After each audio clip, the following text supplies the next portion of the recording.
Good afternoon. It's a really beautiful autumn day here in Kent, and it's mid to late October. We've got the Steam Railway Autumn Gala today, and I'm train spotting, but in between train spotting I just wanted to have a look at this always fresh Western Cape Lobster Shack. Good drinking, served all day, Chardonnay, Viognier and Chenin Blanc. Very difficult light, but you can see it's a magnificent colour glass there. So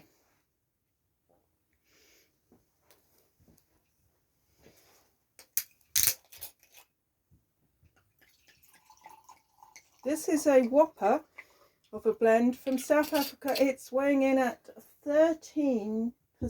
That's a hefty one. I've got it here well, but not too chilled, and I'm just going to have a look at this. Very nice sort of grassy looks there.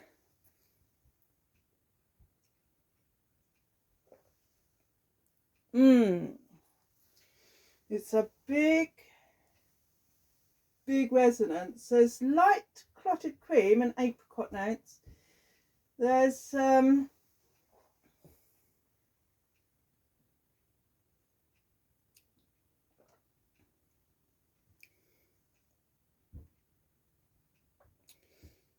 a hint of parsley, fennel, buttered parsnip. It's got all the crunch, the crisp crunch of celery and the freshness of a waxed lemon. It's a well-rounded white. It's giving me lots and lots of palate appeal, and it's absolutely beautiful for a day like this, which is just a little bit nippy, but it's, you know, it's got all the sort of beauty of summer, and you want to just enjoy the afternoon. Now I'm just going to give you a few ideas about white wines. So I tend myself to categorize them in three areas. Under £9, those are my sort of fridge door, keep them chilled, easy drinking wines. £9 to £14, I'm expecting something a bit bigger and better. So this was around about £13. I paid £11.49. This is an excellent example of a kind of wine you're looking at in that category. Something a bit more well-rounded with some balance and some oomph.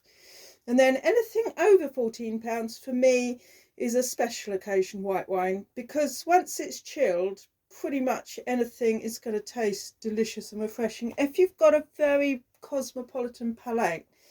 So, you know, from time to time I try to go back, you know, to how things were when I first started out in wine, and I'll even have something like a Piers Porter Mickelsburg at least once a year, just to keep grounded, I think. And from the cheaper German wines, you might want to explore the more pricey but absolutely incredible wines of Alsace.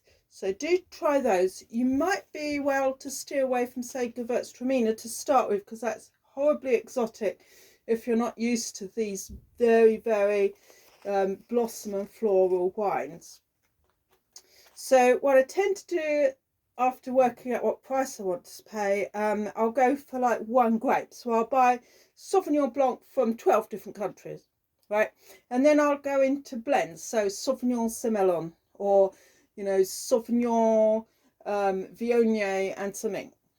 And I'll see what I think about them all. So I will try those out over several weeks, and I'll get some ideas to, you know, where the freshest and brightest of those that particular grape variety is. Sometimes I just go for one country. So throughout September I was only drinking wines of South Africa, and my white wine particularly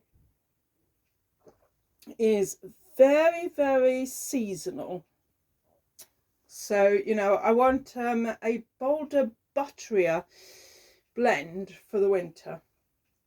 Sometimes it's really good fun to contrast blends, as I did last week with this one and an Australian Sauvignon. They sort of couldn't be more opposite ends, you know, of the compass. But what I particularly like to do, and you might have seen me do this with the Lobster Shack before, is I had a Lobster Shack Sauvignon and a Lobster Shack Cinsault Rosé. So I like to get the white and the rosé of the same label and enjoy those over a week together. And then I will contrast them beautifully with some appropriate dishes. So those are just very simple tips, but that's very much how I approach wine.